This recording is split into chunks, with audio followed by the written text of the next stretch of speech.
baik. Oh, alhamdulillah ya ada 22 orang. Oh, tadi yang saya tunggu ada ya. Terima kasih. Baik, terima kasih Ibu dan Bapak sekalian, teman-teman semuanya. Ini sudah hadir semuanya ya. Tadi saya tanyakan ke Ustadz Abdul Syakur, alhamdulillah sudah hadir gitu ya. Kemudian Ibu Atika juga sudah hadir, Ibu Irmayanti juga sudah hadir, ya, dan yang lainnya ya, ada Ustadz Arif Awaludin, Ustadz Muhammad Mahfud, ada Ibu Nur Komaria, ada Ibu Eha Soleha, ada Ibu Iros Zahro, ada Ustadz Diri Sulaiman, ada Ibu Siti Nur Asia, Ustadz Hasanuddin, Ustadz Enjang Hasanuddin juga ini ya. Kemudian ada Ibu Irmayanti, ada Alvin Kodratullah, Pak Alvin ya, terima kasih. Ada Pak Rizky Juli Harsa, ada Ustadz Samsul Bahri, Ustadz Al-Ayubi ya.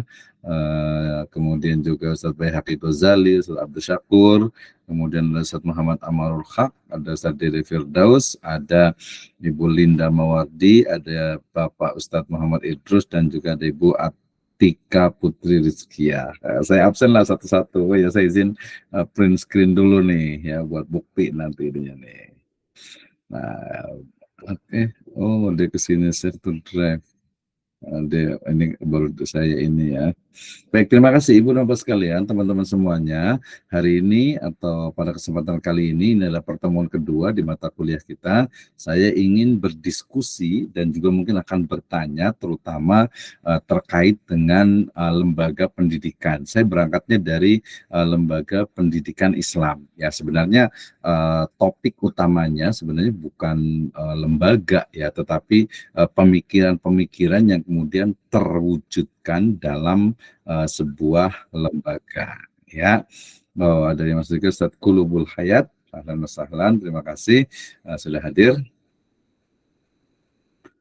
Sudah masuk ya. Baik, terima kasih. Alhamdulillah. Wassalatu wassalamu ala Rasulillah, amma ba'd. Ya, Ibu dan Bapak sekalian, terima kasih atas kehadirannya pada kesempatan kali ini di pertemuan yang kedua di mata kuliah untuk filsafat pemikiran pendidikan agama Islam ya. Ini adalah pertemuan yang kedua. Sebelumnya saya sudah jelaskan tentang RPS, rencana pembelajaran semester. Dalam satu semester ke depan kita belajar ini ya, kemudian kontrak perkuliahannya, kemudian juga materi-materinya sampai kepada evaluasinya ya.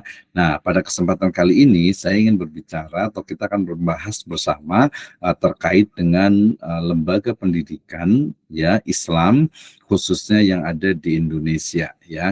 Yang pertama adalah pondok pesantren ya, yang kedua adalah madrasah, kemudian yang ketiga itu adalah sekolah Islam terpadu ya, atau bisa sebut saja sekolah Islam ya, karena dia tidak menyebut dirinya sebagai madrasah ya, walaupun secara terjemahan madrasah itu ya sekolah tempat untuk belajar. Baik, saya akan berikan statement pertama terkait dengan bahwa ketiga lembaga pendidikan Islam ini adalah atau lahir sesuai dengan zamannya ya, di mana ya terkait dengan bagaimana kebutuhan ya dari umat Islam yang mereka itu diharuskan ya untuk bagaimana beribadah kepada Allah Subhanahu wa taala ya, dalam surat misalnya Ad-Dhariyat 56, a'udzubillahi minasyaitonirrajim, bismillahirrahmanirrahim, wa ma khalaqtul jinna wal insa illa liya'budun ya. Allah Subhanahu wa taala menciptakan ya jin dan manusia itu untuk beribadah kepada Allah Subhanahu wa taala. Nah, dalam rangka ibadah inilah maka seseorang itu harus belajar ya, karena yang namanya ibadah itu tidak bisa ya langsung kemudian tiba-tiba mendapatkan wahyu gitu ya, atau mendapatkan ilham, karomah dan sebagainya. Dia harus belajar ya. Makanya ada beberapa di negara jiran itu biasa menyebutnya dengan kelas fardu ain ya. Kelas fardu ain itu adalah satu kelas ya pembelajaran untuk belajar tentang yang fardu-fardu, yang wajib-wajib bagi setiap muslim. Tentu saja merujuk kepada hadis dari Nabi SAW, bunyal islamu ala khamsin, syahadati alla ilaha illallah wa anna muhammadar rasulullah wa iqamis shalah wa itaiz zakah wa tasum ramadan wa tahujjal baita man istata'a ilaihi sabila. Jadi mulai dari dia belajar tentang syahadat, rukun-rukunnya, syarat-syaratnya, ya, pembatal-pembatalnya, kemudian setelah itu baru sholat, bagaimana rukun dari sholat, bagaimana sunnah-sunnah dalam sholat, ya, kemudian juga saum atau puasa, kemudian juga zakat, ya, zakat mal dengan zakat fitr, kemudian juga haji, serta kewajiban-kewajiban yang lainnya, gitu ya. Jadi itu ada kelas fardu ain. Nah, untuk mewujudkan kelas fardu ain inilah kemudian dibutuhkan, ya, adanya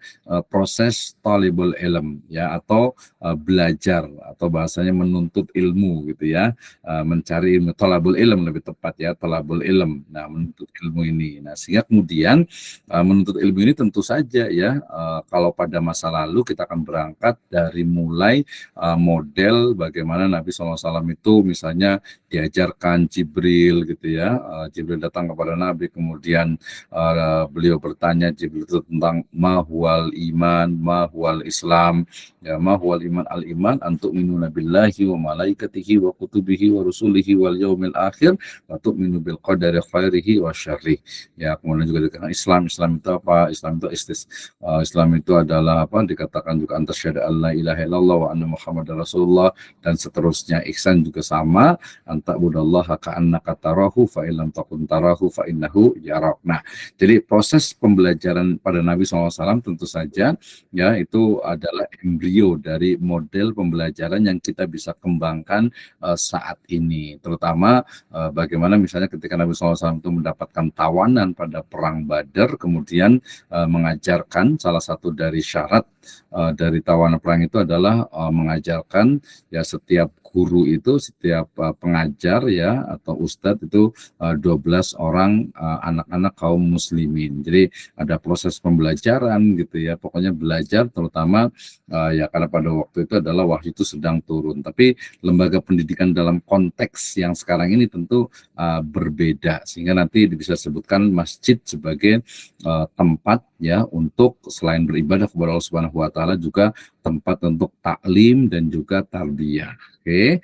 Nah, seiring dengan perkembangannya waktu, ya, kemudian anak-anak kaum muslimin semakin banyak, sehingga mereka tadi, ya, diperlukan, mereka tuh perlu dididik, ya, perlu diberikan taklim, perlu diberikan tarbiyah, perlu diberikan takdib agar mereka siap untuk menghadapi masa balik, ya, ketika mereka sudah mukallaf, itu sudah memahami, ya, yang diwajibkan oleh Allah Subhanahu wa taala, yang diperintahkan, kemudian juga yang dilarangnya. Nah, itu adalah salah satu dari tujuan pendidikan di dalam Islam, ya. Selain juga nanti ada perspektif yang lainnya tentu saja, gitu ya. Nah, kemudian tadi seiring dengan perkembangan zaman dan juga perubahan waktu, maka muncullah, ya, mungkin ada istilah yang sekarang juga muncul kembali, namanya itu kutab, ya, kutab, ya. Jadi kutab itu utamanya nanti pada masa Daulah Abbasiyah, gitu ya, ya, adalah tempat, ya, yang digunakan oleh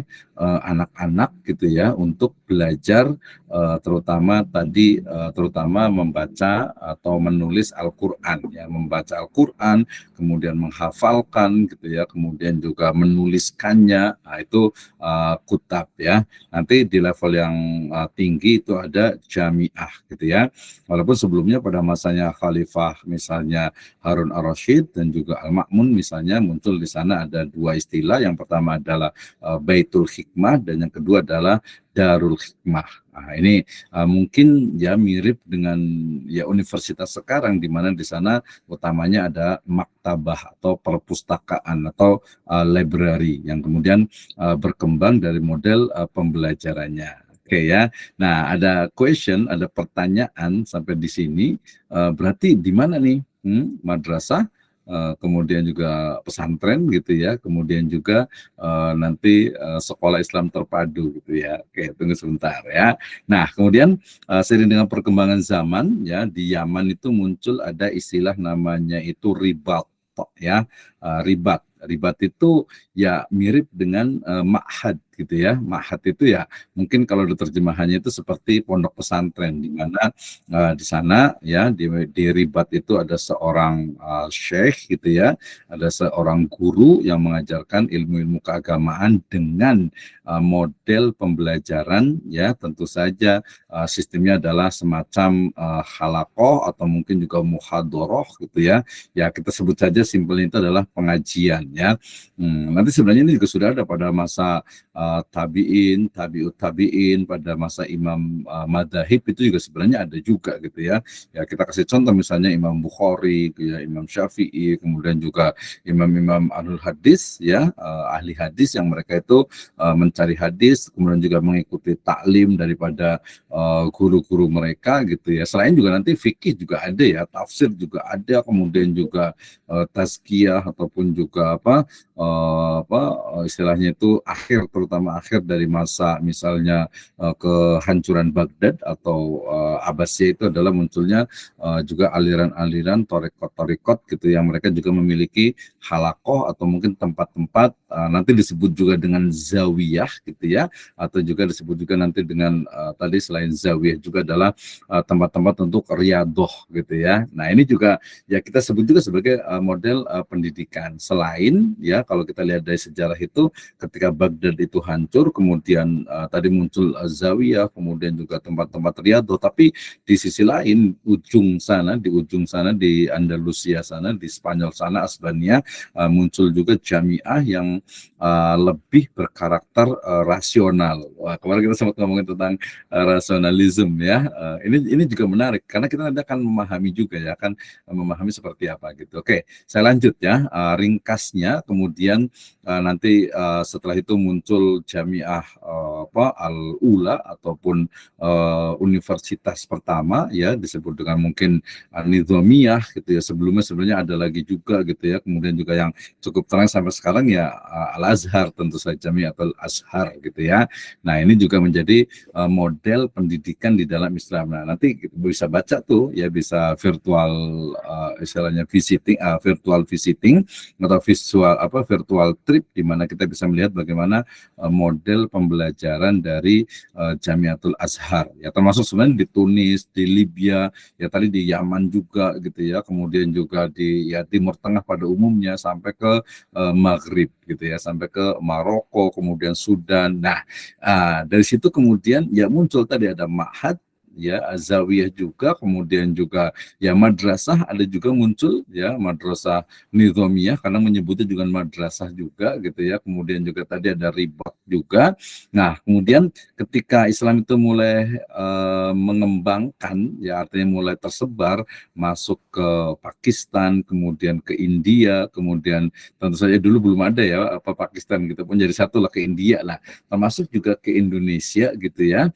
Itu kemudian pembelajaran itu ternyata juga menemukan semacam bentuk baru gitu ya, bentuk baru. Walaupun nanti kalau nanti boleh saya mau nanya nih gitu. Ini sengaja dari awal tidak secara detail gitu. Misalnya saya sebut saja misalnya ketika pembelajaran baik itu Al-Qur'an ataupun juga Usuluddin ya, ilmu-ilmu keislaman ya, kemudian ke Indonesia, maka muncul ya lembaga pendidikan yang ada banyak versi, bukan dua ya, ada beberapa versi tentang munculnya istilah pesantren ya, santri atau cantrik gitu ya, atau mungkin ya tempat pesantren gitu ya, tempat pesantren, tempat para santri ya. Sekarang sudah ada undang-undang peraturannya, undang-undang tentang pesantren itu ya, namanya santri itu berarti ada kiai, ada kitab kuning ya, kemudian juga ada santrinya gitu ya, kiai, kitab kuning, santri lah, minimal rukunnya seperti itu. Nah ini menarik juga.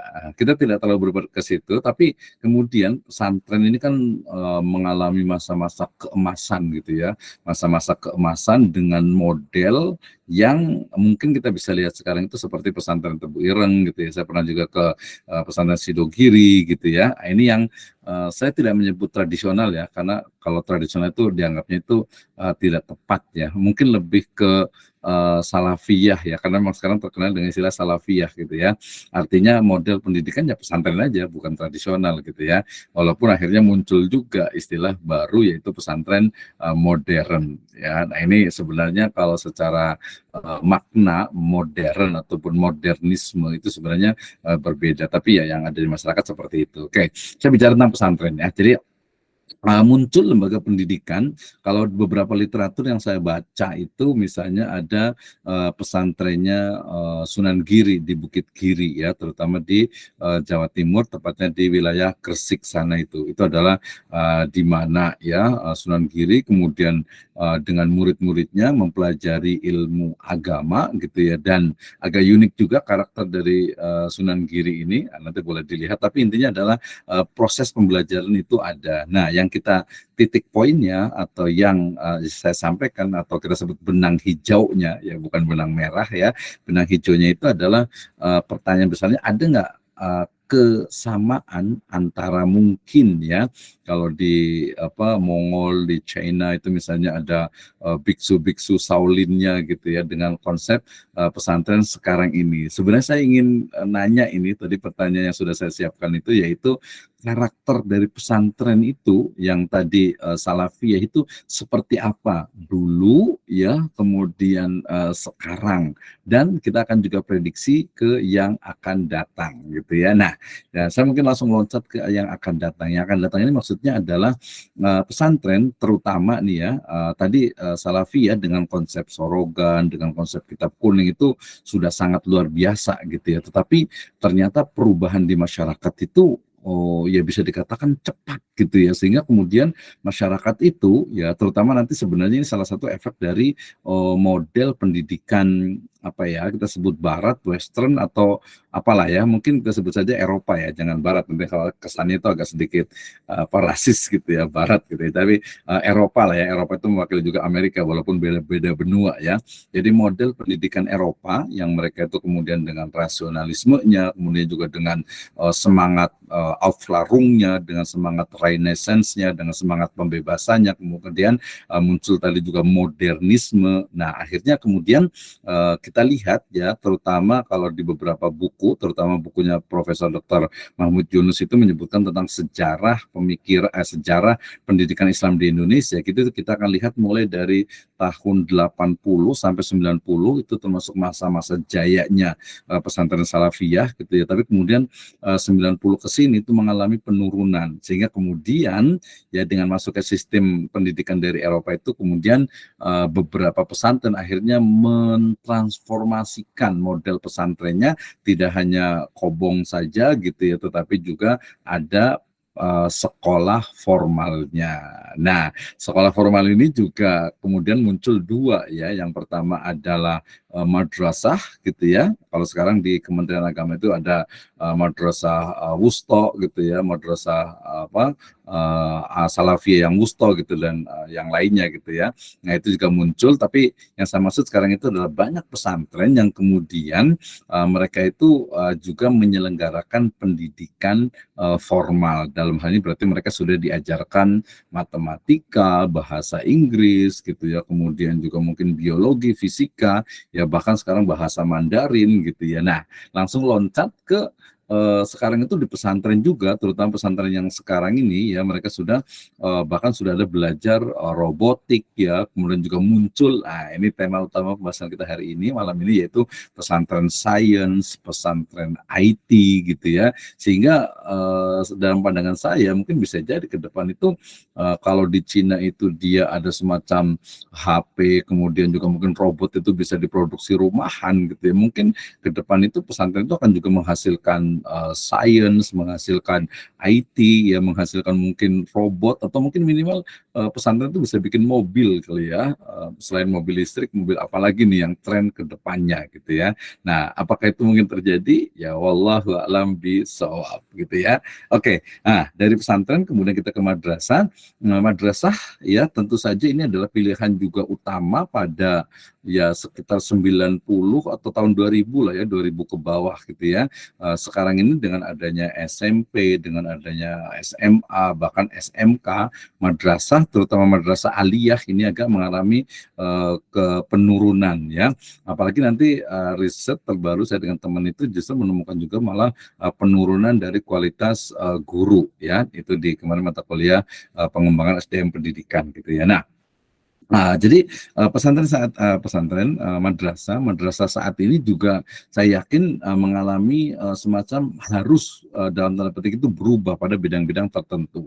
Ya saya sebutkan mungkin madrasah yang cukup berhasil dan menjadi contoh dari Kementerian Agama itu adalah MAN Cendekia ya, Madrasah Aliyah Negeri Cendekia gitu ya, di mana mereka kemampuan pembelajarannya, kemudian juga kurikulumnya ya termasuk fasilitasnya gitu ya, itu memang tidak kalah dengan SMA negeri lah ya, SMA negeri 1 atau 2 gitu, pokoknya SMA negeri gitu ya. Nah, ini juga menjadi hal yang menarik ketika walaupun mungkin bisa setuju bisa tidak gitu ya, ketika madrasah kemudian dia mengajarkan ilmu-ilmu bahkan mungkin lebih dominan ilmu-ilmu saya nyebutnya dengan bukan umum tapi ilmu kauniyah gitu ya, ilmu kauliyah dan ilmu kauniyah. Jadi ilmu kauniyah yang lebih dominan. Nah, kalau kita agak loncat sedikit atau lebih level lebih tinggi di perguruan tinggi terutama ya tentang debatable ya, diskusi cukup tajam tentang perubahan dari Institut Agama Islam IAIN gitu ya menjadi Universitas Islam Negeri, itu sebenarnya juga merupakan apa ya, tentang ya sebuah perdebatan tentang keilmuan terutama gitu ya. Sekarang ini misalnya beberapa UIN gitu ya, ya misalnya fakultas kedokterannya, fakultas psikologinya, fakultas sainteknya itu lebih maju ya, bahkan lebih banyak mahasiswanya, tapi giliran mungkin fakultas adab gitu ya, atau mungkin syariah atau mungkin ahwalus syakhsiyah gitu ya, itu berkurang gitu ya. Nah ini juga sebuah problem juga menurut saya gitu ya, itu di level perguruan tinggi ya. Nah kemudian balik lagi ke madrasah. Jadi prediksi madrasah ke depan itu akan seperti apa? Ya, apakah tadi dengan pesantren atau mungkin sekarang madrasah juga banyak di pesantren gitu ya, memang menjadi bagian tadi sekolah formal gitu di pesantren gitu ya. Nah, seperti apa madrasah? Kita lihat. Oke, itu isu yang kedua ya tentang kira-kira nanti saya minta pendapatnya tentang madrasah. Tadi yang pertama adalah pesantren ya. Kalau pesantren salafi alhamdulillah sekarang ya masih cukup banyak lah ya, masih banyak gitu walaupun beberapa studi menunjukkan minatnya itu agak berkurang. Tapi kalau punya data lain ya silakan nanti boleh disampaikan gitu ya. Madrasah ya, madrasah kalau misalnya saya ambil sambil case tadi misalnya di Cibinong misalnya gitu ya, di sekitaran Sifa itu ya kalau aliyah itu mengalami penurunan karena tadi ada MAN mungkin ya, Madrasah Aliyah Negeri ya. Kemudian kalau MTS juga beberapa itu dia memang cukup mau tidak mau MTS ini dia harus istilahnya itu secara kurikulum ya, kurikulum yang luas itu dia juga harus mendekati dengan SMP. Gitu ya. Jadi ya kalau mau kuliah mau belajar di MTS itu nggak jauh berbeda dengan yang ada di SMP. Di Aliyah juga tidak jauh berbeda dengan yang ada di di Madrasah Aliyah dengan SMA atau SMU. Nah, tapi tetap saja image ya mungkin stigma bahwa madrasah gitu ya itu adalah mungkin ya lebih levelnya di bawah sekolah menengah gitu ya, baik pertama ataupun atas ya, maka itu juga mungkin jelas itu dipikirkan oleh para ahli dalam bidang pendidikan agama Islam. Nah, termasuk juga Anda semuanya gitu ya, Bapak Ibu dan Bapak sekalian sebagai calon dari master atau magister pendidikan agama Islam. Jadi apa nih yang bisa dikembangkan dari madrasah aliyah gitu ya, atau dari pesantren dan juga dari madrasah. Nah, kemudian isu yang ketiga yang terakhir itu adalah Islam terpadu ya, di mana ya beberapa segmen masyarakat itu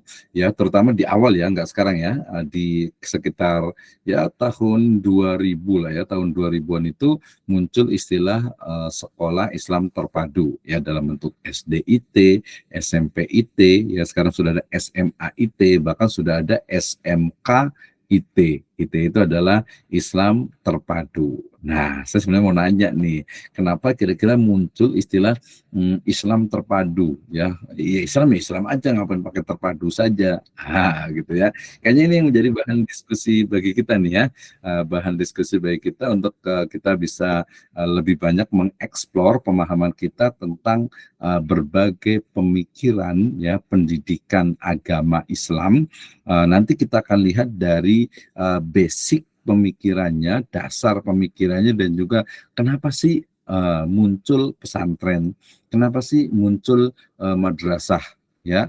Sampai sekarang misalnya madrasah diniyah apalagi ya, MD itu masih dianggap aduh apaan gitu ya. Jadi mungkin apa ya marginal lah dianggapnya gitu ya, dianggapnya ya. Jadi madrasah diniyah gitu bahkan dianggap mungkin informal gitu, non formal gitu ya. Jadi nah seperti itu, padahal itu justru yang luar biasa gitu ya. Termasuk juga kalau di Bogor Barat saya pernah studi itu, Bogor lah secara umum ya, madrasah ibtidaiyah terutama itu paling banyak ya, madrasah sanawiyah juga paling banyak. The big question adalah what's next ya, after madrasah gitu ya. Nah setelah mereka selesai dari madrasah itu seperti apa? Ini hampir sama juga dengan pesantren. Ketika pesantren itu rata-rata paling banyak ya, sependek pengetahuan saya itu adalah di MTS yang paling banyak ya, di SMP MTS gitu ya. Nah ketika MTS lulus biasanya mereka itu selesai, oke, beberapa langsung lanjut ke aliyah di pesantren yang sama atau di pesantren yang beda. Tapi setelah aliyah mereka kemana gitu, berapa persen, apakah mereka juga melanjutkan ke perguruan tinggi Islam gitu ya, atau perguruan tinggi umum, atau seperti apa gitu ya. Nah, ini menjadi diskusi yang menarik. Oke, Ibu dan Bapak sekalian, kita masih ada waktu cukup panjang ya, lebih kurang 45 menit ke depan. Saya ingin mengajak bersama diskusi terkait dengan pemikiran pendidikan agama Islam, khususnya dalam konteks lembaga, yaitu pesantren, kemudian juga madrasah, dan juga sekolah Islam terpadu ya. Tadi istilah Islam terpadu itu memang menjadi semacam copyright ya, semacam hak dari satu komunitas, yaitu jaringan sekolah Islam terpadu atau JSIT gitu ya. Beberapa ada yang setuju, tapi ada juga yang kurang setuju. Tapi yang kita lihat adalah semangat untuk mengintegrasikan ya, mengintegrasikan antara ilmu-ilmu kauniyah, karena base-nya mereka adalah SD, SMP, SMA ya, dengan ilmu-ilmu kauliyah tentu saja gitu ya, karena ada semangat giroh mereka ya untuk bagaimana juga ya siswa yang belajar di sekolah umum tadi itu juga bisa belajar agama, sehingga muncullah istilah full day school ya. Full day school, kalau pesantren itu biasanya all day ya, bukan lagi full day tapi udah all day, atau mungkin day and night gitu ya, day and night gitu ya, siang malam gitu atau pagi sore gitu ya. Nah, itu pesantren. Nah muncul juga sekarang itu ada sekolah alam gitu ya. Sekolah alam juga menarik nih, kayak gimana nih sekolah alam dalam Islam gitu ya. Kemudian juga termasuk juga isu-isu pemikiran tentang misalnya kalau di universitas ada namanya tren sekarang adalah assembling university gitu ya. Jadi kampus yang ya hanya menghasilkan pekerja-pekerja kayak robot saja gitu ya. Nah, makanya kalau di level master ini ke KNI level 8 ini sebenarnya bukan hanya bekerja gitu ya, tetapi justru bagaimana seorang calon master, seorang mahasiswa S2 ini dia pertama memahami secara komprehensif, menyeluruh, holistik tentang satu permasalahan ya, sehingga tidak wala takfu ma laisa laka bihi ilmun gitu ya. Jadi tidak berbicara pertama lebih mendalam misalnya tentang satu ilmu yang kita tidak pahami misalnya gitu ya. Gitu ya. Kenapa? Karena ya beda istilahnya spesialisasinya gitu ya. Tapi kalau paham ya silahkan, tapi kalau hanya untuk di kelas ya bebas gitu ya, karena ini adalah mimbar akademik ya. Pesantren, kemudian madrasah, kemudian sekolah Islam terpadu. Boleh juga loncat ke IAIN dan UIN, dalam konteks di sini adalah perguruan tinggi Islam yang kemudian membuka ya prodi yang umum, saintek misalnya, psikologi, atau mungkin juga IT gitu ya, dan lain sebagainya. Baik, saya persilakan dulu sebelum saya tunjuk saya tanya gitu ya. Ada yang mau berkomentar terkait dengan saya akan berangkat satu pertanyaan awal dulu ya. Pertanyaan awal itu adalah tentang apa yang mendasari dari munculnya pesantren, kemudian madrasah dan juga istilahnya itu adalah Islam terpadu atau sekolah Islam terpadu. Silahkan, mangga. Nah, siapa nih yang mau komentar dulu nih? Nah, ya, silakan Ustadz Arif sampai ke siapa terakhir nih? Ada Ustadz Asep Imam Saifuz Zaman. Oke, silakan ada yang mau bertanya dulu. Oh, nanti sambil saya izin untuk print screen. Ini masih ada 3 lagi, alhamdulillah ada 25 ya, berarti 24 mahasiswa nih. Ya, silakan ada yang mau berkomentar terkait dengan 3 lembaga pendidikan Islam yang ada di Indonesia. Silakan. Mudah-mudahan masih on ya, tapi cukup panjang juga saya bicaranya. Silakan ada mulai. Ya, dari siapa nih? Oke, oh ada Ustaz Qulubul Hayat. Silakan, Ustaz Qulub. Assalamualaikum warahmatullahi wabarakatuh. Waalaikumsalam warahmatullahi wabarakatuh. Izin Pak Dokter dan para ustadz-ustadz dan senior. Mungkin ini pendapat saya. Ya, boleh. Nggak banyak yang saya sampaikan. Mungkin kenapa adanya madrasah atau sekolah-sekolah diniyah yang ada di Indonesia umumnya itu mungkin kita lihat dari pesantren. Karena pesantren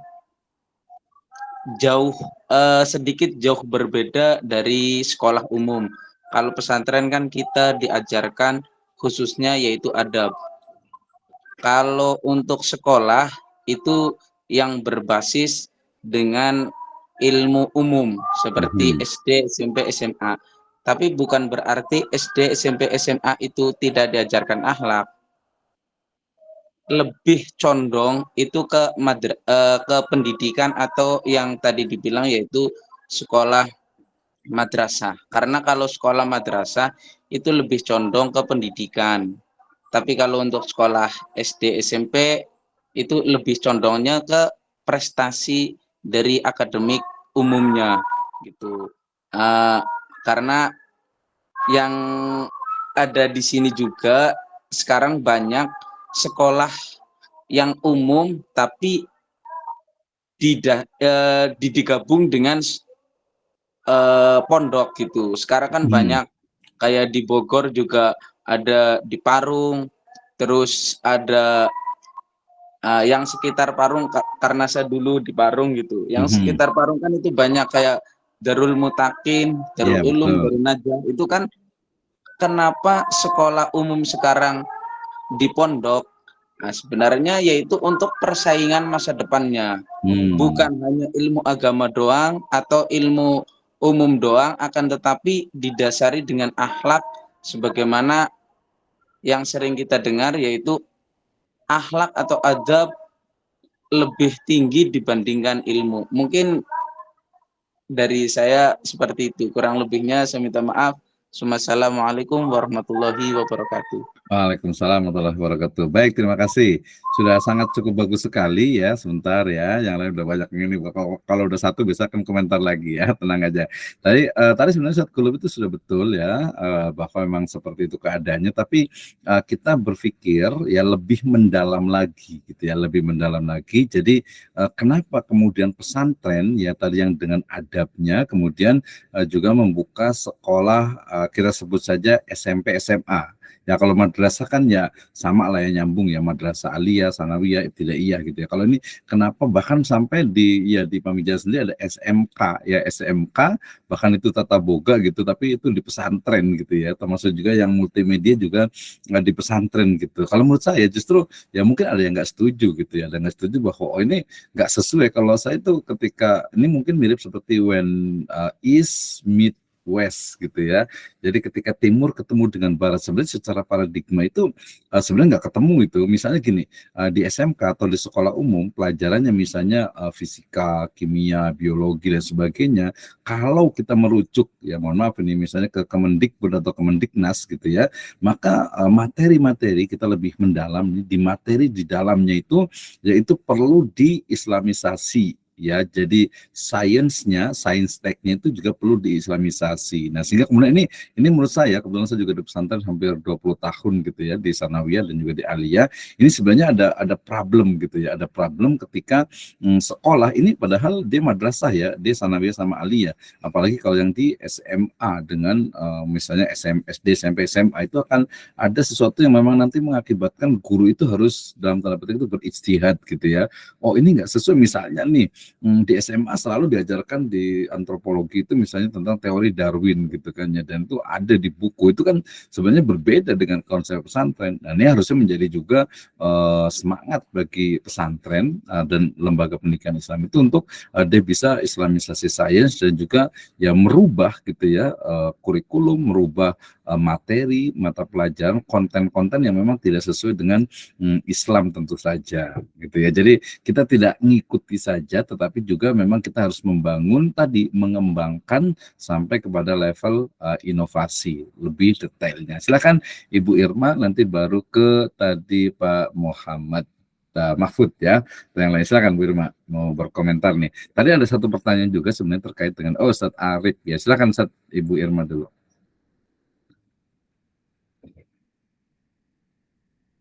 Ya, silakan Ibu Irma boleh. Sudah raise hand duluan, angkat tangannya. Silakan komentarnya gimana nih? Assalamualaikum warahmatullahi wabarakatuh. Waalaikumsalam warahmatullahi wabarakatuh. Selamat malam Pak Dokter dan para Ya, asatidz dan terima ustadzah kasih. semua. Saya mau mengomentari sedikit ya Ustaz, sepengetahuan saya dan ilmu yang sedikit ini. Kalau untuk pesantren salafi sama modern, kalau dulu ya yang saya ketahui itu salafi itu kan memang cenderung nggak sekolah ya, nggak sekolah formal Ya, gitu kan. salafiyah ya, salafiyah. Iya, salafiyah itu nggak, jadi memang mengkajinya kitab-kitab hanya kitab kuning gitu kan. Betul. Dan nanti terjun ke masyarakatnya pun, kalau menurut saya sebagai perempuan, sebagai ibu gitu ya, mengarahkannya itu lebih mudah, apalagi di tempat-tempat ibu pengajian gitu ya Ustaz ya. Kalau untuk salafi, dan kalau untuk modern, karena kan modern itu salafinya setengah dengan modernnya dengan berbasis kurikulum di kelas juga, ada kurikulum madrasah dan bercampur lah, apalagi kalau ditambah dengan misalkan yang bilingual gitu kan, menerapkan bahasa Arab dan bahasa Inggris. Itu nanti mungkin ke depannya itu lebih tujuannya untuk internasional, untuk bisa meluas ke berbagai negara lah gitu. Kalau menurut saya tuh ya Ustadz ya, kalau untuk yang lembaga pesantren modern tuh lebih update lah untuk ininya, untuk cakupan jangkauannya gitu ya Ustadz ya, Pak Dokter. Dan jadi kalau untuk di salafi sendiri sekarang tuh malah sebenarnya sih lebih dibutuhkan sudah berkurang gitu untuk orang-orang tertentu yang mengerti yang tertentu ini, bidang fikih atau bidang muamalah atau bidang apa, karena kadang kalau sepengetahuan saya di pesantren modern itu cuma dibedah ya kulitnya aja gitu misalkan, jadi nggak mendalam gitu, kita aja jadi harus menggali lagi gitu ilmu-ilmu yang lain gitu. Dan kalau apalagi dibandingin mungkin kalau madrasah sama gitu, mungkin madrasah sama pesantren modern hampir sama lah untuk itunya ya Pak Dokter ya, pembelajarannya gitu untuk materi pendidikannya. Dan yang saya rasakan juga untuk jadi memang harus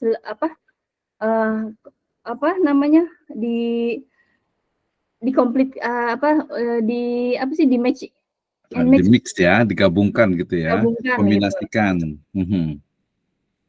Ya, oke, terima kasih Bu Irmayanti ya. Sebentar ya, Ustaz Mahfud ya. Jadi tadi itu memang model salafiyah tadi memang dengan mungkin sistem sorogan dan sebagainya. Nanti Ustaz Mahfud mau menjelaskan ini.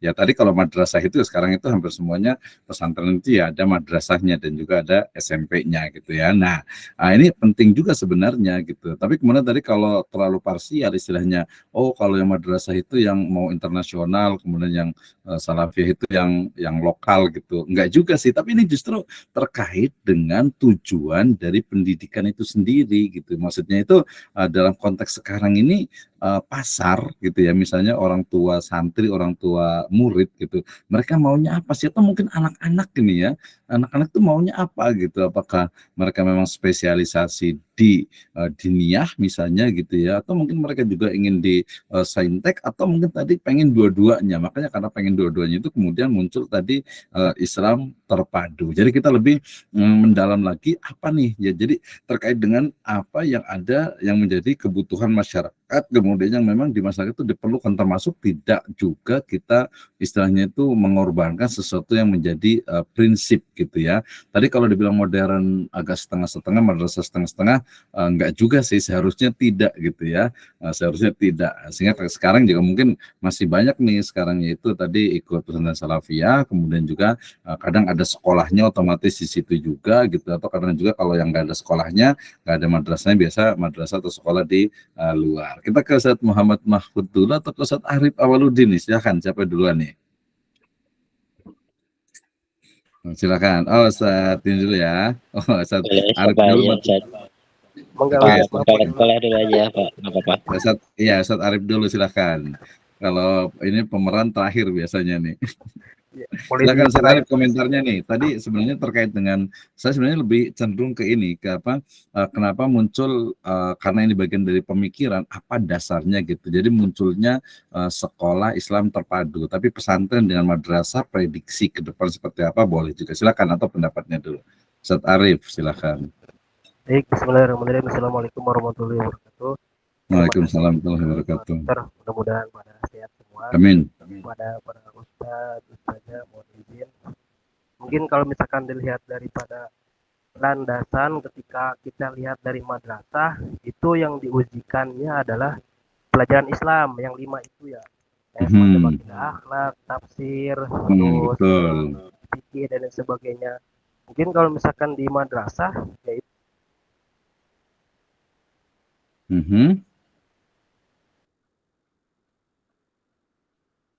sinyalnya itu ya, kayaknya sinyalnya nih, atau sinyal saya jangan-jangan nih. Kalau misalkan yang umum berarti kan IPA IPS, walaupun di madrasah juga ada jurusan IPA IPS, tapi untuk agama Islamnya tetap ada gitu. Tapi kalau misalkan untuk pesantren itu mungkin berlandaskan khusus untuk belajar mencetak generasi yang paham agama. Kalau misalkan di pesantren kebanyakan kan, kalau misalkan yang tadi disebutkan oleh ibu itu kan belajar sorogan, belajar kitab dan lain sebagainya. Tapi mungkin untuk zaman sekarang ya, untuk menjawab pertanyaan ketika di salah satu lembaga pesantren itu membuka santri baru atau mungkin siswa baru, kebanyakan menanyakan sekolah. Kenapa menanyakan sekolah? Kenapa menanyakan sekolah? Karena yang disebutkan itu tadi, ketika beres dari pesantren, mereka bisa meneruskan ke jenjang berikutnya. Dan begitupun mereka meneruskan jenjang berikutnya, punya landasan dari ilmu pesantren. Tidak ibaratnya sekolah, tapi ilmu agamanya tidak ada. Tapi ketika sekarang pesantren, tapi di sisi lain mereka tidak bisa bersaing dengan orang yang sekolah. Makanya mungkin terciptalah itu yang tadi ada madrasah yang di sekolah, ada untuk menjawab zaman ke depan untuk orang-orang agama Islam yang pengen punya anak yang berkarakter agama Islam yang tertanam gitu. Walaupun kita harus juga mempelajari ilmu-ilmu sains dan sebagainya. Mungkin itu saja tambahannya Pak Dokter. Hampura. Oke, atur nuhun pangarsa. Ya, Menarik sih, tadi juga sebenarnya yang mau saya sampaikan juga sebelum ke Ustaz Mahfud ya. Jadi di beberapa negara, misalnya Singapura gitu ya, saya sempat ini di sana itu. Jadi madrasah itu memang sejak awal itu dibangun atau dibentuk atau didirikan untuk menghasilkan ahli-ahli agama ya, ulama gitu ya.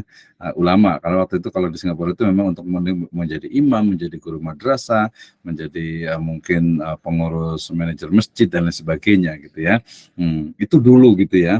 Tapi sekarang mengalami perubahan juga, pergeseran juga, bahwa madrasah itu tidak mesti yang keluar dari madrasah itu menjadi dalam arti itu ustadz gitu ya. Tetapi bisa saja tadi alumni dari madrasah itu jadi tentara, jadi TNI, jadi dokter, jadi ini kan cukup banyak sekarang itu ya. Nah seperti itu gitu ya. Tapi ada semacam justru kayak apa ya, jadi kurikulum konten itu yang seolah itu jadi ada dikotomi. Jadi nanti ada pertanyaan besarnya juga, nanti kayaknya Pak Ustadz Abdul Syakur nih boleh menjawab gitu ya, bagaimana melihat fenomena pesantren, kemudian madrasah, kemudian sekolah umum, kemudian sekolah Islam terpadu dalam konteks islamisasi sains gitu. Jadi di mana nih tugasnya nih gitu ya. Oke, kita ke Ustadz Muhammad Mahfud dulu nih. Silakan Ustadz. Baik, bismillah. Assalamualaikum warahmatullahi wabarakatuh. Waalaikumsalam warahmatullahi wabarakatuh. Assalatu wassalamu ala rasulillah, la haula wala quwwata illa billah wa ba'd. Hatur nuhun Pak Dokter dan seluruh teman-teman yang sudah hadir. Izin berkomentar atau menyampaikan pendapat terkait apa yang sedikit saya ketahui terkait beberapa pertanyaan yang tadi Pak Dokter sampaikan. Yang pertama tentang madrasah dan sekolah Islam terpadu. Mungkin munculnya Islam terpadu itu adalah salah satu jawaban ataupun evaluasi yang saya lihat itu. Evaluasi dari minusnya ataupun kekurangan yang ada di madrasah. Jujur memang saya produk madrasah yang saya rasakan sekolah itu ya hanya SD saja, sisanya madrasah. Hanya berbanding terbalik ketika zamannya berubah gitu sekarang. Justru madrasah-madrasah dari tingkat bawah sampai tingkat atas pun sekarang ketika dia tidak bisa menyesuaikan dengan zamannya atau bahkan ya dari dulu jurusannya hanya IPS ya IPS saja, mungkin lambat laun bahkan 1-2 tahun ke depan mungkin menghilang. Beberapa MTS ataupun aliyah di sekitaran rumah saya pun apa ya bahasanya, tinggal menunggu mungkin ya, tinggal menunggu kematiannya begitu. Masya Allah.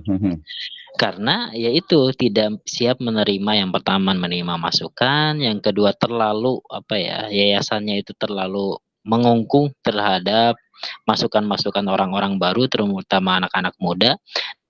Penting yang ketiga adalah inovasi yang sangat kurang gitu. Bisa kasih contoh Ustaz Mahfud, mohon maaf.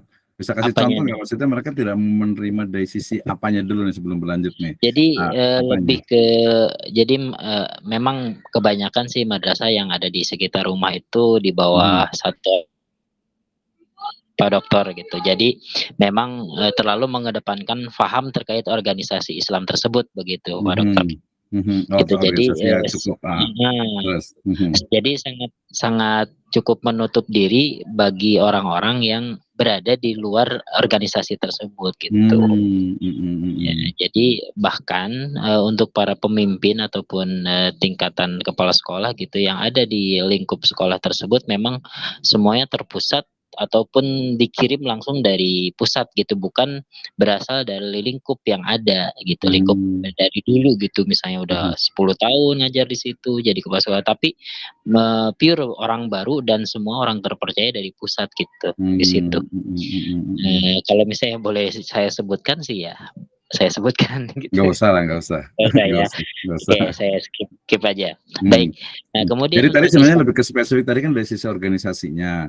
Kalau Betul. biasa kalau dari pusat itu biasa sebenarnya harusnya lebih terbuka gitu. Tapi secara spesifik itu jadi pertanyaan itu kenapa madrasah itu diprediksi akan punah, akan mati gitu. Selain tadi organisasi ada nggak unsur lainnya? Mungkin permintaan apa tuh? Demand dari siswa atau mungkin wali siswa apa nih realnya? Jadi kalau lembaga sama itu nggak usah disebutkan, nggak perlu. Ya. Nah, mungkin kalau misalnya kekurangannya itu inovasinya itu, Pak Dokter, inovasinya. Termasuk memang lembaga madrasah yang ada di sekitar rumah itu salah satu lembaga yang memang sudah umurnya itu sudah Tua lahir ya. kurang lebih tahun tahun 60-an sudah ada Jadi gitu. sudah ada Maksudnya ya. cukup miris gitu dengan usia yang sudah lebih dari setengah abad, tapi tinggal menunggu kematiannya gitu, tinggal Masya Allah. kematiannya. Sedangkan alumni-alumni yang berhasil ditelurkan atau dikeluarkan dari sekolah atau madrasah tersebut itu sudah sangat banyak dan betul-betul berpengaruh gitu. Tapi ya begitu sekarang madrasah tersebut sudah diambil alih oleh pusat, kemudian ketika ada alumni ataupun siapapun yang datang agak menutup diri begitu, Pak Dokter. Jadi salah satu hal yang efek terbesar sih sebenarnya di situ. Kemudian terkait Islam terpadu itu yang saya lihat sebenarnya gini, di lingkup rumah itu ini supaya lebih real aja ya Pak Dokter, punten. Iya, nggak usah Di sebutkan lingkup ini ya, rumah tapi ada ininya gitu. ya, di lingkup rumah saya itu sebenarnya ada 2 sekolah, 3 malahan, ada 3 sekolah negeri yang mana ini tuh memang cukup berkualitas lah gitu ya, sekolah negeri yang cukup berkualitas. Hanya di sisi lain kita ibarat kata ingin membangun satu rumah, bagaimana kita membuat satu pondasi yang sangat kuat terkait ke depannya si anak itu Betul. mau jadi apapun itu, yang penting pondasi keagamaannya kuat gitu. Hanya di sisi lain saya pun mengajar di salah satu sekolah yang mana sekolah tersebut ya seminggu ketemu pelajaran agama itu ya hanya 1 kali begitu. Sekali ya. Dan saya tidak menginginkan itu terjadi kepada anak saya begitu. Betul. Makanya dan memang di sisi lain pun ada MI lah gitu, ada MI. Tapi ya MI. itu yang tadi saya di awal katakan, banyak minusnya dibanding dengan SDIT gitu. Minusnya terlalu banyak gitu, terlalu banyak, entah itu di manajemen lah, entah di pembelajarannya atau bahkan dari SDM yang ada di lingkup MI tersebut. Betul. Iya, SDM-nya hanya berbanding terbalik ketika kita memasukkan ke sekolah Islam terpadu itu. Ya di sini sekolah SDIT-nya itu sudah umumnya ada, kemudian pembelajaran lebih ke misalnya pembelajaran Al-Qur'an sudah melakukan menggunakan satu metode gitu, contoh misalnya qiraati, tilawati dan sebagainya. Nah, itu yang sebenarnya lebih realistis untuk zaman sekarang gitu dibanding dengan pembelajaran sebelumnya. Maka dari itu saya pribadi lebih memilih daripada memasukkan ke SD negeri atau bahkan ke MI, saya lebih memasukkan ke SDIT karena dengan plus itu di situ. Meskipun memang lebih ke ya bayarannya agak lebih mahal. Nah gitu. Tapi ya berbanding lulus Pak Dokter, berbanding lulus dengan apa yang kita anak-anak dapatkan. Iya di situ. Kemudian untuk yang kedua terkait pesantren salafiyah dan pesantren modern, mungkin saya itu salah satu cetakan dari 2 pesantren itu. Saya di pesantren salafiyah iya, di pesantren modern iya. Itu memang masing-masing memiliki kelebihan, masing-masing memiliki kekurangan di situ. Nah, maka dari itu ketika mungkin ada beberapa teman-teman yang dulu di modern ya sempurnakanlah itu di salafiyah gitu. Apabila teman-teman dulunya di salafiyah coba disempurnakan di modernnya. Misal contoh, ketika diajarkan di pesantren modern kita diajarkan tentang bahasa, kemudian tentang apapun itu. Nah, itu kita tidak dapatkan di pesantren salafiyah gitu. Terkait pronunciation ataupun bahkan komunikasi setiap harinya gitu, menggunakan bahasa Arab aktif dan bahasa Inggris aktif. Nah, di sisi salafiyah pun memang ada plusnya gitu, itu pembelajaran kitab, kemudian soroban dan sebagainya. Nah, itu kita kita kombinasikan terkait pembelajaran tersebut gitu. Munculnya pesantren modern itu adalah sama seperti tadi SDIT, menyempurnakan apa yang belum didapat di pesantren salafiyah tadi gitu. Di contoh lain juga yang tadi Pak Kepala Sekolah Pak Arif itu sebutkan sekarang banyak orang tua mencari bukan hanya ingin pesantren saja tapi plus sekolah. Nah, itu yang diberikan di pesantren modern begitu. Maka dari itu bukan saling bukan saling menjatuhkan tapi justru saling melengkapi antara pesantren salafiyah dan pesantren modern. Kemudian yang ketiga, Pak Dokter, punten sebelum ditutup, ini salah satu ketertarikan saya sebenarnya mungkin semoga bisa nanti dijadikan tugas akhir. Ini saya akan coba mungkin ke depan ingin meneliti tentang manajemen kiainya kiai di salafiyah dan kiai di modern mungkin. Itu. Jadi manajemen kiainya. Jadi kan kalau di pesantren salafiyah itu kan kiai center gitu ya, apapun kiai katakan ikut apapun gitu. Kalau di modern itu memang masih ada kiai, hanya perannya itu tidak terpusat di kiai saja, tapi Pak Kiai kan memiliki semua lah gitu. Kalau misalnya di pondok saya dulu itu biro-biro gitu, masing-masing jabatan bagi menjadi biro-biro masing-masing gitu. Jadi tidak semua dipegang sama kiai. Ini sebenarnya salah satu ketertarikan saya ingin menjadi satu tugas akhir mungkin lebih ke fokus ke manajemen kiainya mungkin. Jadi konteksnya komparasi sepertinya gitu. Hatur nuhun Pak Dokter. Kalau saya ada kekurangan, mohon maaf. Assalamualaikum warahmatullahi wabarakatuh. Warahmatullahi wabarakatuh. Baik, terima kasih ya. Saya tadi sebelum nanti ada satu lagi mungkin ya, Ibu Linda Mawardi ya. Tadi sebenarnya bukan manajemen kiai ya, nanti kiainya di manage jadi gitu, nggak enak juga gitu ya. Tapi memang lebih tepatnya adalah pola leadership atau kepemimpinan kiai ya, dan ini sudah banyak juga yang meneliti ya tentang pola atau model kepemimpinan kiai. Jadi saran saya temanya sudah boleh, sudah cukup bagus gitu ya. Saran saya nanti adalah bukan hanya satu pesantren, tapi nanti beberapa pesantren ya yang nanti dilihat dari pola-pola kepemimpinan atau leadership-nya ya. Jadi ini leadership-nya ngikuti pola apa nih, Kiai A, Kiai B, Kiai C gitu. Nah, setelah didapatkan baru nanti kita bisa rumuskan ya, mungkin bisa komparasikan juga dengan mungkin prophetic leadership gitu ya, kepemimpinan ala Nabi, atau mungkin juga ada teman bikin terbit juga bukunya kepemimpinan Umar bin Khattab dan juga kepemimpinan Umar bin Abdul Aziz gitu ya. Atau mungkin ya seperti apa gitu ya. Itu menarik, tapi temanya tetap jadi Kiai leadership atau leadership the leader of Kiai gitu ya. Jadi pola kepemimpinan Kiai. Ada Ibu Linda dulu deh, kita kasih kesempatan untuk yang bertanya gitu ya. Nanti kita akan komentar lagi. Silakan Bu Linda Mawardi. Bismillahirrahmanirrahim. Assalamualaikum warahmatullahi wabarakatuh. Waalaikumsalam warahmatullahi wabarakatuh. Baik Pak Dokter, terima kasih atas kesempatannya untuk saya. Mohon maaf apabila saya bicaranya agak kurang dimengerti. Tapi agak sedikit ngantuk-ngantuk gitu. Baik Pak Dokter.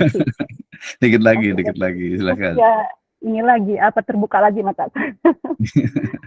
Gimana? Insyaallah tentang madrasah dan sekolah umum ini ya Pak. Pak Ustaz, ini Pak ada pesantren juga dan Islam terpadu. Di sini saya malah tertarik dengan pola pesantren yang dulu gitu ya. Saya kangen dengan dengan suasana pesantren yang dulu itu tanpa kita harus banyak hafalan, tapi kita kok merasa merasa dekat dengan karakter gitu. Karakternya itu benar-benar kuat gitu ya Pak. Kalau dulu itu kita kan yang saya ingat, saya dulu pernah pesantren, kita dari mulai bangun tidur gitu ya. Dari mulai bangun tidur terus kita masak pakai ini sendiri ya. Kastrol. Kayak kapel gitu ya, kayak kalau dulu mah pakai pakai awi gitu ya. Kayu gitu ya, kayu bakar yang kayak gitu ya Pak ya. Ya, terus beres-beresnya mungkin dulu tuh lebih kita lebih membutuhkan banyak waktu tuh untuk itu gitu. Mungkin walaupun mengajinya kita hanya sebentar aja, tapi itu kita ada kearifan lokal juga ada, terus kita juga ada kepada Pak Kiai, kepada Bu Nyai itu merasa sungkan gitu atau gimana gitu, nggak seperti sekarang kayak madrasah kayak Islam terpadu gitu, kayaknya anak-anak itu lebih fokus kepada hafalan aja gitu ya, tidak yang karakternya itu belum muncul gitu, karakternya tuh agak susah gitu. Secara secara psikologis mungkin mereka hanya ingin hafalannya gimana bisa sampai bisa mencukupi gitu ya, bisa sesuai yang dimau ustadz-ustadznya gitu ya, tanpa harus mereka dalam peradabannya gitu ya, dalam etiknya gitu, dalam ininya apa namanya tuh sosialisasinya gitu ya, sama teman, sama masyarakat, sama sekitar gitu. Mungkin ada juga yang bagus gitu ya, di kondisi sekarang kan udah banyak juga yang bagus ya. Nah, kalau saya justru antara madrasah dan sekolah umum atau sekolah Islam terpadu, saya malah memilih madrasah gitu ya. Kenapa madrasah? Madrasah di sini saya masih senang dengan ada ilmu fikihnya gitu ya, ilmu akidah akhlaknya gitu, yang seperti itu kalau menurut saya penting sekali untuk usia dini, apalagi untuk usia dini dari mulai 9 tahun ke bawah itu sangat penting sekali, karena karakter dari bawah itu mereka terbentuk gitu loh, sedikit-sedikit mereka memahami tentang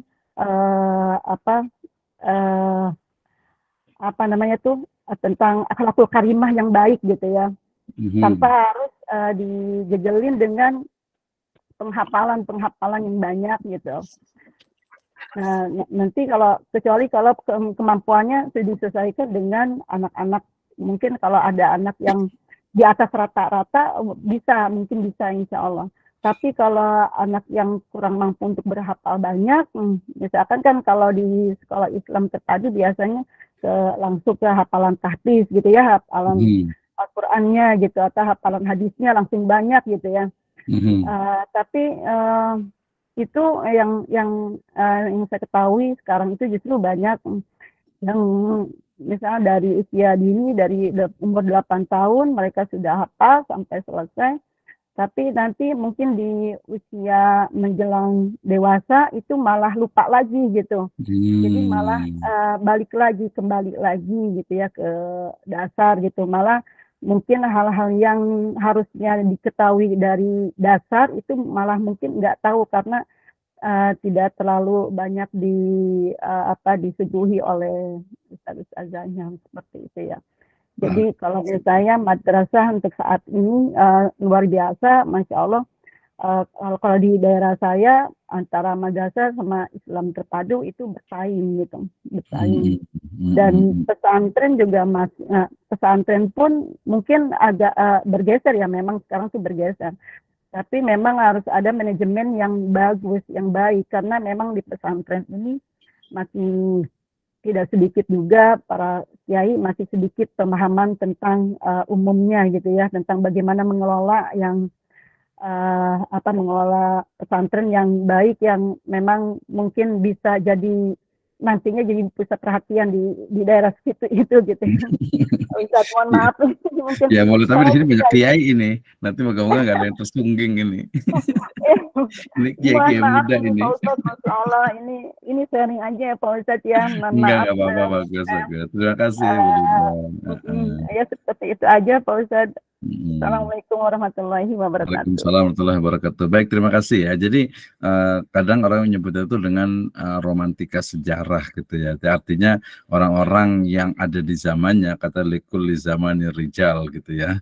Nah, jadi setiap zaman itu memang ada anak-anak zaman gitu ya. Jadi anak-anak zaman itu biasa pasti akan terbawa kepada romantika dan juga istilahnya itu sejarah, kesenangan pada masa waktu seseorang itu masih kecil gitu ya. Nggak ada salahnya sih. Misalnya tadi Ibu lebih ini ke istilahnya salafiyah gitu, karena memang sangat berkesan sekali gitu ya. Tetapi kemudian memang zaman itu berubah gitu ya, sehingga sekarang yang ke salafiyah itu ya mungkin nanti belum ada ya, harus pakai data lebih detail, tapi kalau untuk sementara sih kalau misalnya saya pernah studi di Bogor Barat itu memang mengalami pengurangan gitu ya. Jadi beberapa kobong itu udah sepi gitu ya, karena tadi saya tadi bilang kalau pesantren ternyata pengen nyari yang ada sekolahnya gitu ya, ada madrasahnya. Nah itu sebenarnya bagian dari memang perubahan yang ada di masyarakat gitu ya. Tadi kalau terkait dengan madrasah dengan SDIT bagusan mana, sebenarnya ya tergantung madrasah, tergantung SDIT-nya gitu ya. Kalau atau madrasah itu madrasah aliyah negeri insan cendekia ya beda dengan pesantren yang mungkin ini gitu. Jadi masing-masing tergantung kepada memang manajemennya ya. Nah, kemudian tadi terkait dengan tadi pesantren salafiyah, kemudian juga dengan model pembelajarannya, sebenarnya sekarang juga itu tidak jauh berbeda dengan sekarang yang lebih disebut dengan sekolah alam. Saya pernah ke SOU, School of Universe yang ada di Parung ya, mungkin pernah lihat di pinggir jalan itu. Ya ternyata sebenarnya pesan salafiyah tadi ya seperti itu sebenarnya. Tadi kalau dikatakan habis waktunya untuk masak, untuk ini, justru memang itu pendidikan gitu ya. Jadi kita sudah bukan lagi bicara tentang pendidikan itu ya di kelas gitu ya, mendengarkan guru, tidak. Justru ketika misalnya diberikan piket untuk masak misalnya gitu, itu pendidikan. Kenapa? Itu mendidik untuk rasa tanggung jawab gitu ya. Kemudian ketika dia tanggung jawab, masaknya itu dia harus enak misalnya gitu. Itu kan berarti bagian dari tanggung jawab dia. Belum lagi nanti kalau ada timnya, ada tim yang bagian masak nasinya, masak lauknya, ada yang ngurusin itu bagian dari leadership, bagian dari teamwork dan lain sebagainya. Termasuk juga kesabaran tadi ya. Tadi saya juga menyebutkan tentang misalnya ada yang bilang katanya model sistem pendidikan di Jepang dengan konsep adab lah kita sebut dalam Islamnya atau etika gitu ya. Makanya di sana ada Reitaku University di Jepang itu yang memang dia lebih kepada etika. Tetapi ya itu bisa lah kita ambil contoh di Finland juga sama gitu ya, walaupun tidak secara keseluruhan ya. Di Finland sendiri, di Finlandia itu walaupun katanya model sekolah paling bagus, paling baik sistem pendidikannya, tapi di sana juga banyak yang stres, banyak yang putus asa, banyak galau dan lain sebagainya ya. Di Jepang juga kita tahu adalah negara yang paling tinggi tingkat bunuh dirinya, walaupun katanya di sana itu anak-anak itu diajari itu betul-betul ya, suruh bersih-bersih sendiri, suruh ini sendiri ya. Ada yang bagus, tetapi yang tidak bagusnya juga ada. Nah, tinggal kita juga tadi Ustaz Mahfud sudah betul ya, bahwa di salafiyah ada bagusnya, mungkin ada kekurangannya bagiannya gitu ya.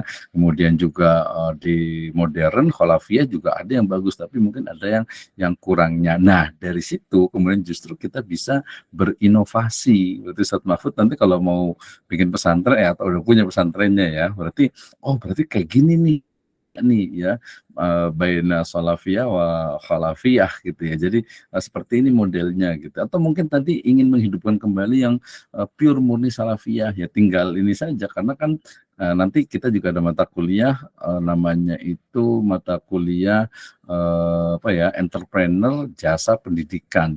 Jadi sekarang itu juga yang namanya pendidikan itu ya memang jasa gitu ya, dan juga kadang ya harus mengikuti pasar juga, dalam artian tadi kalau pesantren salafiyah aja kurang nih, harus ada madrasahnya, dan itu udah dilakukan tuh di hampir banyak orang gitu ya, di hampir banyak pesantren pasti ada madrasah ataupun sekolahnya gitu ya.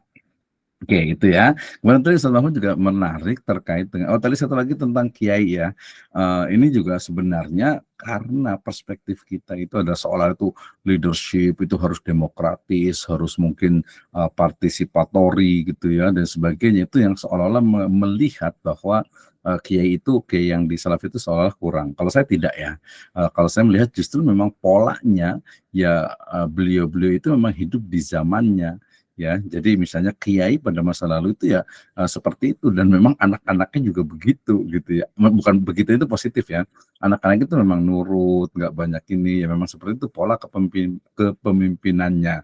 Tapi kalau sekarang misalnya kiai itu misalnya bentak atau mungkin sampai mukul dan sebagainya, wah mungkin orang sudah mulai sudah mulai mulai nggak suka, dalam artian lapor dan sebagainya gitu ya. Saya pernah bikin diskusi juga kan, sekarang guru nggak ada tuh yang menghukum fisik, kan nggak ada ya, suruh berdiri, suruh kakinya angkat satu, apalagi sampai misalnya jewer atau apa, kan sekarang udah nggak ada.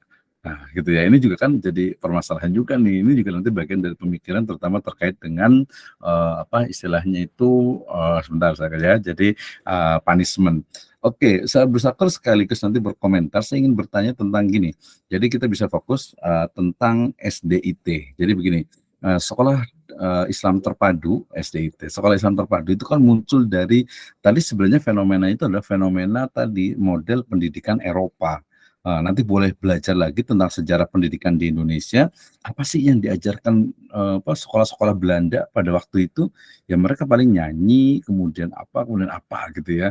Bahkan kita juga boleh gali tuh pendidikan agama Islam itu masuknya di mana? Karena di negara-negara sekuler itu ya agama itu tidak diajarkan di sekolah umum karena agama itu menurut mereka itu adalah ruang private gitu ya, ruang privat pribadi. Jadi tidak diajarkan di sekolah. Gitu ya. Nah, kira-kira integrasi keilmuan qauliyah dengan kauniyah ini munculnya dari mana? Filsafat pemikirannya itu seperti apa? Itu yang menjadi akhir dari pembahasan kita. Tapi kita dengar dulu Ustaz Abdul Syakur. Silakan Ustaz. Ya, terima kasih. Assalamualaikum warahmatullahi wabarakatuh. Waalaikumsalam warahmatullahi wabarakatuh. Ya, saya mungkin sedikit coba berbagi informasi lah tentang latar belakang kenapa pesantren itu dipilih menjadi lembaga pendidikan yang banyak dilakukan oleh umat Islam di Indonesia ya. Betul. Sebagaimana kita ketahui pada masa penjajahan Belanda itu bahwa orang-orang pribumi itu adalah warga kelas 2 gitu ya. Betul. Yang tidak mendapatkan akses pendidikan di lembaga-lembaga pendidikan yang diselenggarakan oleh pemerintah kolonial gitu. Adapun kenapa sistem pesantren ya dengan sistem Sorogan dan Bandongan yang dipilih karena memang pengalaman belajar para kiai pendiri pesantren itu ya seperti itu. Ketika mereka belajar di Haromain itu ya, ya mereka dengan sistem Sorogan dan Bandongan gitu. Jadi mereka sendiri memang mungkin kalau saat itu mereka sudah punya pengetahuan tentang sistem klasikal, mungkin mereka sudah menerapkan sistem klasikal gitu ya. Nah, kekurangan sistem pesantren Salafiyah ini kemudian terkoreksi ketika banyak ide-ide pembaruan yang masuk ke Indonesia ya, terutama pada awal abad 20 dan sistem pesantren modern itu dimulai dengan kita mungkin bisa menyebut Gontor ya. Ya, betul. Sebagai pelopor pesantren modern. Tetapi sistem yang dipakai di Gontor itu kan sistem mu'alimin ya. Jadi tidak ada penjenjangan antara sanawiyah dan aliyah. Jadi mereka itu dari kelas 1 sampai kelas 6 gitu ya. Penjenjangan adanya sanawiyah dan aliyah itu baru ada setelah kemerdekaan itu setelah tahun 50-an.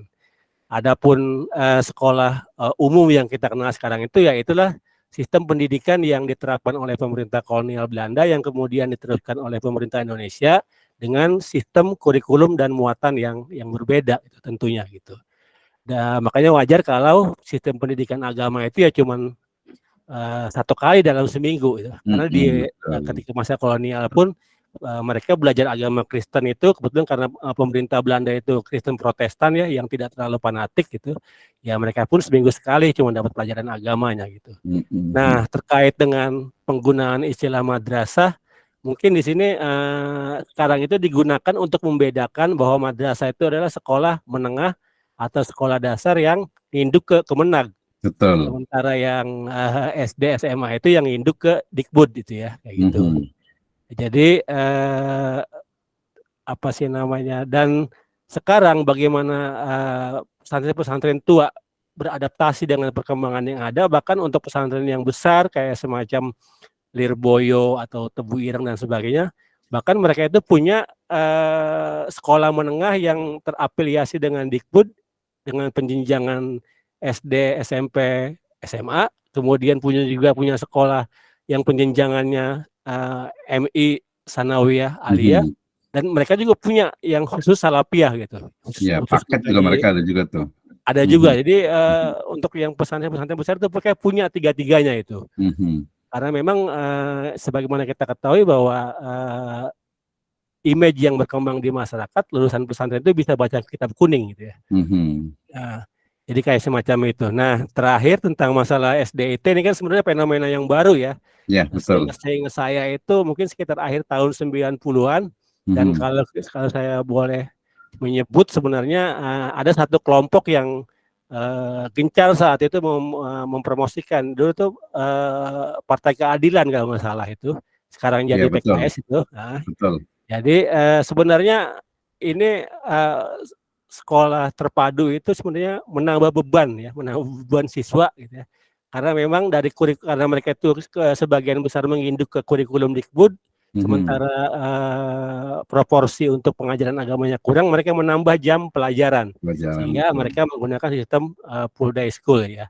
Jadi sejauh ini keistimewaannya karena mereka itu beban pelajaran kepada siswa ditambah ya, otomatis banyak hal yang bisa didapatkan untuk siswa yang belajar di sekolah terpadu itu. Jadi mungkin itu aja tambahannya Pak dosen. Ada satu lagi Pak Sakur, mungkin boleh saya tanyakan nih, terkait tadi sudah sempat disinggung nih, sebenarnya kita lepas tadi dari komunitasnya, partai dan sebagainya, sebenarnya semangat dari Islam terpadu ini sebenarnya apakah asli Indonesia atau impor atau mungkin efek dari pemikiran internasional, mungkin bisa disebutkan tokohnya atau seperti apa sebenarnya? Kalau saya melihat ini kan karena banyak menerima pengaruh ya dari transnasionalisme Islam itu ya, tokoh-tokohnya itu bahwa mereka itu memang timbul satu kesadaran bahwa salah satu yang menyebabkan umat Islam tertinggal itu karena mereka memang kurang menguasai disiplin-disiplin ilmu umum itu ya. Sementara itu tidak terakomodasi oleh sistem pendidikan Islam yang udah ada kayak di madrasah atau pesantren. Nah, mereka bereksperimen untuk menggabungkan ini gitu ya. Walaupun sejauh ini itu belum kelihatan itu. Nah, itulah salah satu alasan kenapa Pak Jumadi Ajra itu mempelopori pendidikan peralihan dari IAIN ke UIN itu ya.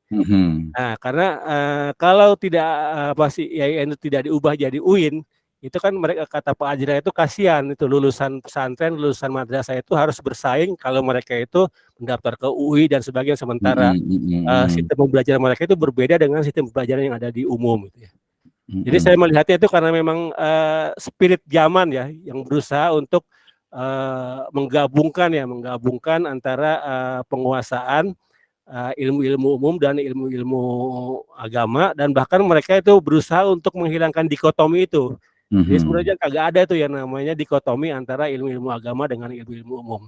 Itu yang saya tahu gitu Pak. Ya langsung ke jantungnya nih, yaitu apa sih dasar filosofinya, filsafatnya muncul tadi itu untuk menghilangkan dikotomi itu, semangat keislamannya. Jadi bukan hanya zaman, tapi memang ada giroh semangat keislaman. Silakan, mungkin 1 menit aja, nanti yang lain boleh jawab.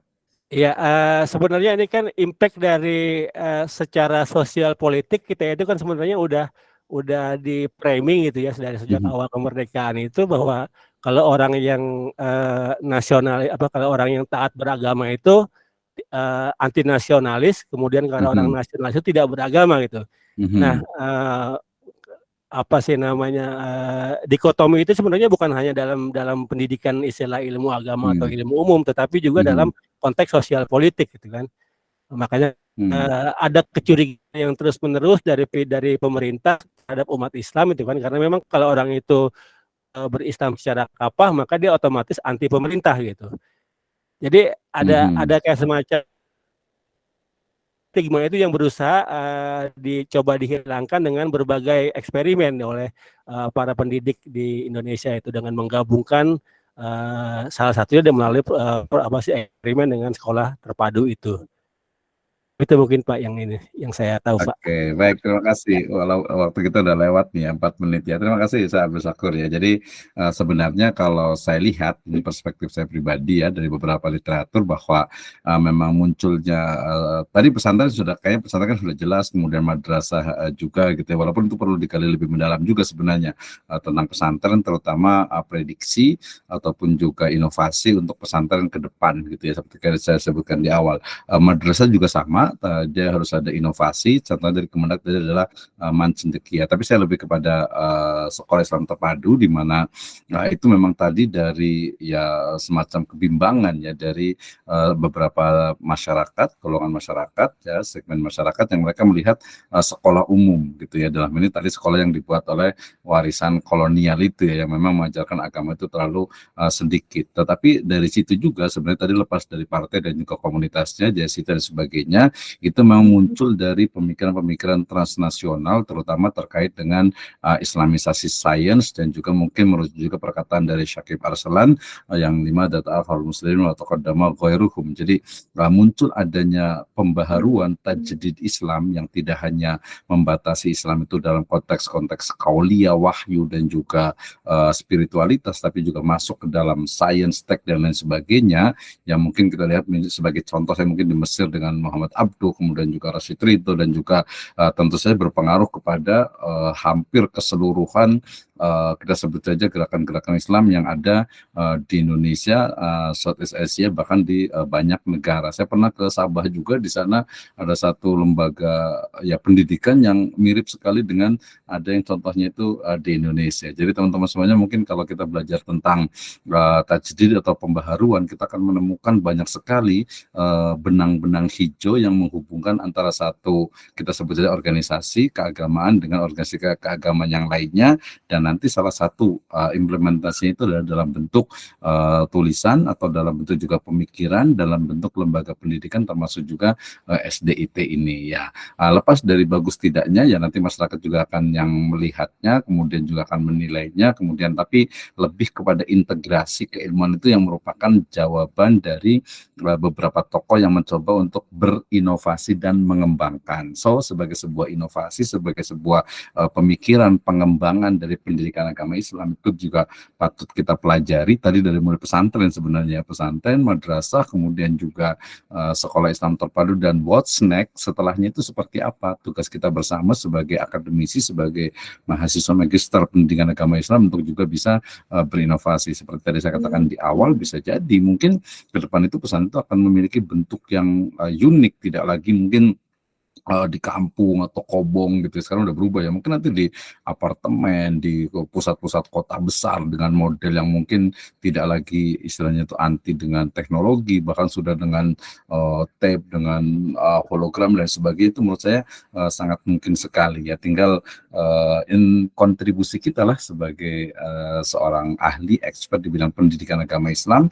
Ini masih bicara tentang lembaganya dan sistem pemikiran, nanti sampai kepada kontennya sebenarnya kita bisa lebih detail, karena kita adalah filsafat pemikiran pendidikan agama Islam. Tadi konsep tidak ada dikotomi itu sebenarnya perlu digali itu kalau kita merujuk ke mata kuliah kita. Demikian juga pemikiran-pemikiran tadi pesantren, madrasah, sekolah Islam terpadu. Nah, ke depannya itu seperti apa? Tadi ada IAIN ke UIN gitu ya. Nah, setelah itu seperti apa lagi? Nah, dalam konteks keilmuan muncullah profesor-profesor itu yang kemudian mengembangkan teori keilmuan. Misalnya ada Ustadz dari UIN itu UIN Sunan Kalijaga itu tentang interkoneksi, hubungan relasi antara satu ilmu dengan ilmu yang lainnya, dan di mana posisi dari Islamic Science.